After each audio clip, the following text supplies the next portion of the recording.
Você ainda fura chapas para usar parafusos de fixação, ao invés de soldar parafusos prisioneiros diretamente na chapa? Não entre nessa furada! Além de economizar tempo e dinheiro, você ainda ganha em qualidade e segurança. Se interessou e quer ter o melhor custo-benefício? Assista esse vídeo até o final que você vai entender como e garanto que vai valer a pena, hein? Fala aí pessoal, tudo bom? Seja bem-vindo ou bem-vinda ao nosso canal da SW Engineering. Muitos aqui já me conhecem, mas para aqueles que estão assistindo aos meus vídeos pela primeira vez, meu nome é Antônio Carlos, também conhecido como Engenheiro Ruiz. Sou engenheiro mecânico há mais de 35 anos, especialista em máquinas e equipamentos de solda por resistência, também por solda, corte e marcação a laser. Hoje o assunto vai ser um pouco diferente. É um assunto muito interessante, pois muitos de nós utilizamos ainda parafusos passantes por furos que necessitam de porcas de fixação desses parafusos. Muitas vezes até contraporcas, mas também é muito importante para quem precisa fixar pinos em chapas finas, onde não seria possível cravar, ou seja, fixar por interferência devido à parede fina da chapa, que seria mais um exemplo de aplicação. A solução é soldar esses pinos ou parafusos prisioneiros nessas chapas. Mas que tipo de solda utilizar? Precisamos de uma solda mais rápida do que soldar por costura, que poderia ser solda elétrica, MIG, TIG ou mesmo laser, que tratamos bastante aqui no nosso canal. Uma boa opção também seria a solda por resistência à projeção, também chamada de ponto projeção, mas muitas vezes não dispomos de muito acesso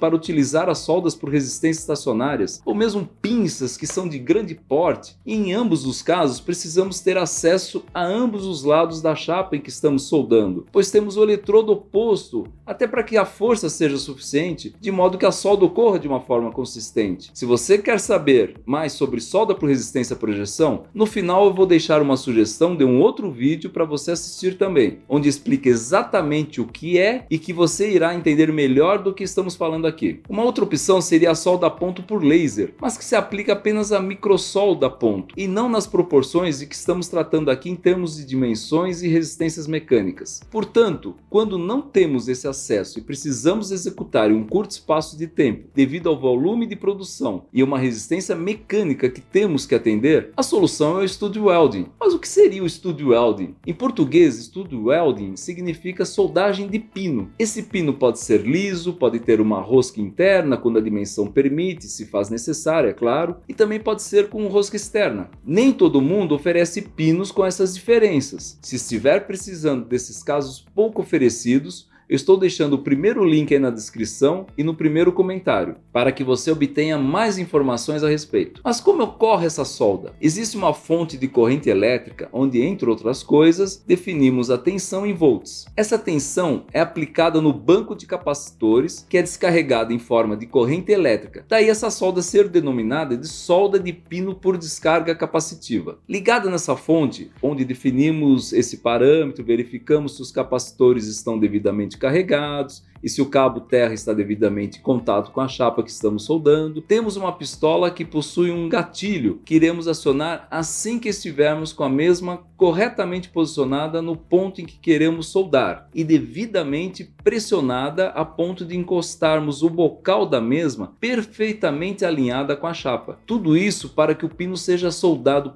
perpendicular à chapa e não fique inclinado. Não vamos entrar na forma construtiva da pistola, mas ela possui uma mola com regulagem da força que queremos aplicar sobre o pino que será soldado. Lembrando que aqui também, assim como na solda por resistência, não somente a corrente adequada por um determinado intervalo de tempo, mas também a força são importantes para uma solda consistente. Obviamente, a cada solda precisamos alimentar a pistola com pino, que pode ser manualmente, na maioria dos casos, mas é possível também que os pinos sejam alimentados automaticamente através de uma mangueira, fazendo com que o ciclo de cada operação reduza, aumentando dessa forma a produção das soldas. O primeiro ponto importante é conhecermos esses pinos em detalhe. Esses pinos possuem um ressalto, como se fosse uma projeção que na Stud Welding chamamos de ponta de ignição. Ela tem uma dimensão específica, pois a sua função aqui é muito importante. O pino também possui uma aba de diâmetro maior que servirá de batente para quando introduzirmos os os mesmos na pinça da pistola. Essa abertura, que chamamos de pinça, lembra bem a ponta de um mandril de uma furadeira, que deixamos previamente ajustada para cada diâmetro de pino que iremos soldar. Dessa forma, não precisamos ficar ajustando a cada pino introduzido, apenas antes de iniciarmos um novo diâmetro, mas sempre procuramos trabalhar com o mesmo diâmetro o tempo todo para ficar evitando ao máximo de ficar alterando esse ajuste, que apesar de muito simples, seria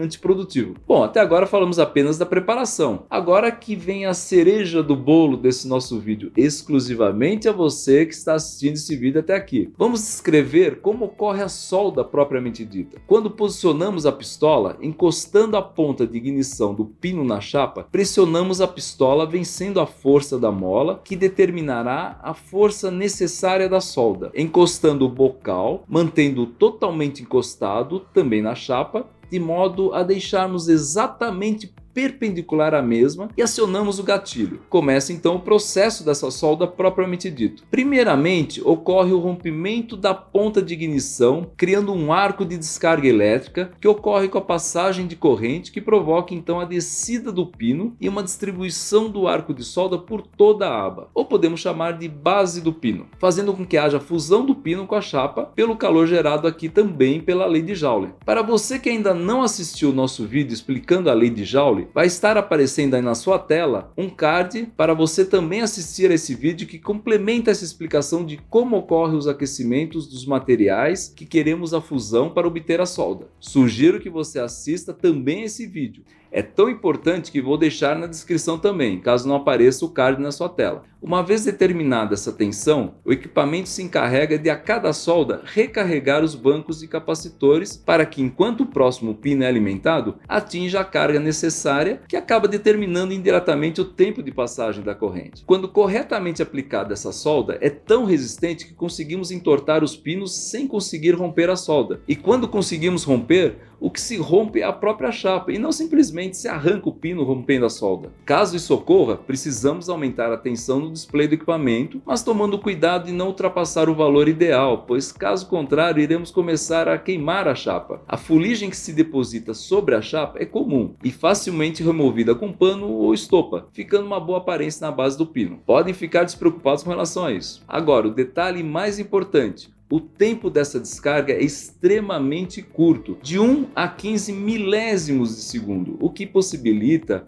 a soldagem em chapas a partir de meio milímetro de espessura, sem que ocorra deformação ou que o outro lado da chapa fique marcado, mesmo que esse outro lado esteja com algum revestimento plástico ou pintado. Esse processo dispensa a utilização de cerâmica de contenção, necessário no estúdio áudio indutivo, recordando que aqui estamos tratando do capacitivo. O indutivo vamos deixar para outro vídeo, de modo a não estendermos mais até aqui, combinado? Já se inscreve aí no canal e ativa o sininho, assim você não perde nenhum vídeo e receberá esses conteúdos totalmente gratuitos, voltado ao conhecimento técnico e prático dos processos de fabricação dessas tecnologias que promovemos. E se gostou até agora, já deixa o seu like e compartilha com seus colegas e amigos que também irão se interessar sobre esse assunto. Concluindo sobre o estúdio áudio capacitivo, é um método rápido, confiável, preciso, resulta em uma solda forte, como já falamos anteriormente, a área em torno do pino fica plana e limpa, é necessário apenas um lado de acesso, não é necessário fazer nenhum furo, portanto não há nenhum vazamento ou enfraquecimento da peça. É a prova de violação e materiais pré-revestidos ou pintados podem ser soldados. O equipamento é portátil, facilmente transportado e de um custo relativamente baixo. Se interessou e quer saber mais? Clica no primeiro link da descrição. Agora, quais os diâmetros de pinos que podemos soldar com esse processo? Quais as energias em joules são necessárias para cada dimensão? Qual a capacitância usada nos capacitores? Que materiais podemos soldar? Escreve aí nos comentários abaixo se você gostaria que respondêssemos essas outras questões e se você gostou dessa nossa explicação. Continue assistindo aos nossos vídeos,